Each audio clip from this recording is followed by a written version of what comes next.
Praise lord. మీ అందరికీ దేవుని నామమున వందనాలు. బాగున్నారా? ఈరోజు దీని ఒక వాగ్దానం తప్పక మీ జీవితంలో నెరవేరాలని ప్రభుకి ప్రార్థన చేయొచ్చు. మీరు ప్రార్థన చేయండి. మీరేమి చేసినను సమస్తము దేవుని మహిమ కొరకు చేయుడి. 1 కొరింథీయులకు రాసిన పత్రిక 10వ అధ్యాయం 31వ వచనం. ప్రియమైన దేవులారా, ఈ ఉదయకాల సమయంలో దేవుడు స్పష్టంగా మనతో మాట్లాడటం ప్రారంభిస్తున్నాడు. మనం ఏమి చేసినా దేవునికి మహిమ తెచ్చేటట్లుగా మనం చేయాలి. ఈ లోకంలో ఈ సమయాల్లో మనం ఏం చేస్తూ ఉన్నాం, ఒకసారి మనల్ని మనం పరిశీలన చేసుకోవాలి. దేవునికి మహిమ తెచ్చే కార్యక్రమాలను నువ్వు చేస్తున్నావా, లేదా దేవునికి మహిమ తెచ్చేలాగా నువ్వు ప్రవర్తిస్తున్నావా, లేక నీకు మహిమ కలిగేలాగా నువ్వు ప్రవర్తిస్తున్నావా? ఒకసారి ఆలోచించాయి. దేవుడు మానవుల్లో మొట్టమొదటిగా దీన్ని గమనించడం ప్రారంభిస్తాడు. దేవుడు మనిషిని తయారు చేసిందే దేవుని మహిమపరచడానికి. అందుకే 6 దినములు కష్టపడమన్నాడు, 7వ దినమున తప్పక ప్రభుని స్తుతించమని చెప్పాడు ఆయన. ఈ రోజున ప్రభు స్పష్టంగా నీతో మాట్లాడుతున్న మాట, నీకు నువ్వు ఘనత తెచ్చుకుంటున్నావా, లేదా దేవునికి ఘనత తెస్తూ ఉన్నావా? చాలామంది నీకు ఘనత తెచ్చుకోవడానికి సిద్ధపడుతూ ఉంటారు. అందుకే గొప్ప గొప్ప స్థాయిలో చేరాలని, నన్ను అందరూ గొప్పగా పొగడాలని, నన్ను గొప్ప స్థితిలో ఉండాలని, నాకు మించిన వాళ్ళు ఇంకోళ్ళు ఉండకూడదని స్వార్థంతో కూడిన ఆలోచనలు చేయడం ప్రారంభిస్తూ ఉన్నారు. కానీ దేవుడు అంటున్నాడు, నిన్ను నువ్వు తగ్గించుకోగలిగితే దేవుడిని నెచ్చిస్తా అని చెప్పడం ప్రారంభిస్తున్నాడు. కానీ నిన్ను నువ్వు హెచ్చించుకోవడం ప్రారంభిస్తూ ఉన్నావేమో, అందుకే ఇంకా నువ్వు ఎదక్క, ఇంకా నువ్వు తక్కువ స్థాయిలోనే ఉండిపోతూ ఉన్నావు.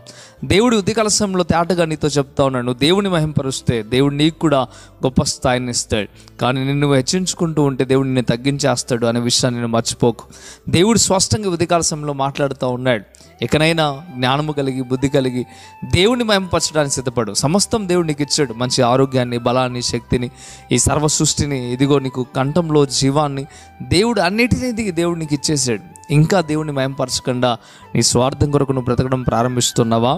ఈరోజు ఈ ఉదయకాల సమయంలో స్పష్టంగా నీతో మాట్లాడటం ప్రారంభిస్తున్నాడు, నీతోనే మాట్లాడటం ప్రారంభిస్తున్నాడు. ఒకసారి ఆలోచించి అర్థం చేసుకో. అన్నీ ఇచ్చిన దేవుడిని విడిచిపెడుతూ ఉన్నావేమో, అన్నీ ఇచ్చిన దేవుడిని మహిమపరచకుండా నీ సమయాన్ని వృధా చేస్తూ ఉన్నావేమో, నీ జీవితాన్ని వృధా చేస్తూ ఉన్నావేమో. ఇకనైనా ఆలోచించు, దేవుని మహిమపరచడానికి సిద్ధపడు. ఈ ఉదయకాల సమయంలో వాగ్దానం ద్వారా దేవుడు తేటగా నీతో మాట్లాడటం ప్రారంభిస్తూ మరొక మారు హెచ్చరిస్తూ ఉన్నాడు. ఇకనైనా దేవుని మహిమపరుస్తావా? ఒకవేళ దేవుని మహిమపరచాలని ఆలోచన, ప్రేరణ నీకుంటే, దేవుని మాట వినాలని ఆశ నీకుంటే ప్రార్థనలోకి భవించు. నీ కొరకు ప్రార్థన చేస్తాను. ప్రార్థన. పరిశుద్ధుడా, గొప్ప దేవుడా, మీకు లెక్కలేని స్తోత్రం ప్రభువా. ఈ ఉదయకాల సమయంలో స్పష్టంగా తేటగా మిమ్మల్ని మహిమపరచాలని మీరు చెప్పారు. ప్రతి బిడ్డ మిమ్మల్ని మహిమపరచుదురు గాక. దేవునికి వాక్యానికి లోబడి ప్రభువా, మీ మాటకు లోబడి ప్రభువా జీవించుటకు సహాయము దయచేయండి. ప్రతి బిడ్డనైనా నీ కౌగిల్లో భద్రపరచుకోండి. ఏ బిడ్డైతే ఇప్పటివరకు మిమ్మల్ని మహిమపరచక మీ మహిమను సైతం మరి దొంగిలించి ఉన్నారో వారందరి మీద మరొకసారి మీ జాలిని, కరుణను కుమరించి అయ్యా వారిని మార్చుకోమని బ్రతిమిలాడుతూ ఉన్నాను. ఈ ఉదయకాల సమయంలో సేవకుడిగా ప్రభువా వారందరి తరపున మిమ్మల్ని బ్రతిమిలాడుతూ ఉన్నాను ప్రభువా.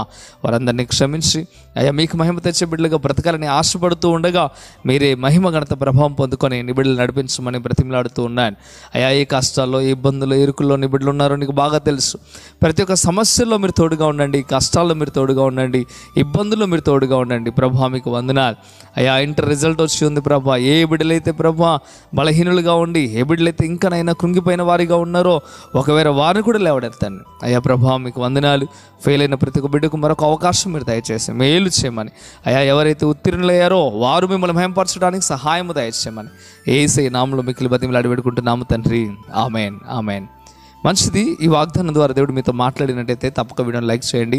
అంతేగాక కృపా TV India YouTube channel subscribe చేసుకోకపోతే ఇకనైనా మీరు సబ్స్క్రైబ్ చేయండి. ఈ వాగ్దానం ద్వారా దేవుడు మీతో మాట్లాడినట్లయితే ఈ వాగ్దానం అనేకులకు మీరు షేర్ చేయండి. ప్రభు మిమ్మల్ని, మీ కుటుంబాలను దీవించును గాక. ఆమెన్. God bless you.